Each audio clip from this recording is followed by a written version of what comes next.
Support settings allow you to manage how customers can contact your business for help regarding order issues, inquiries, or general assistance. To get started, log into your dashboard and search for the support settings. Here, you can configure your primary support contact details.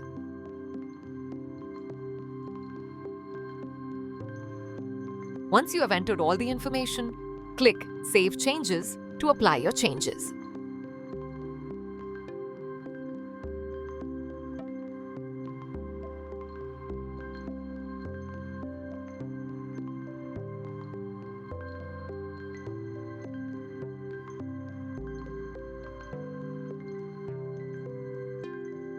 Your support contact details will now be active and visible to customers.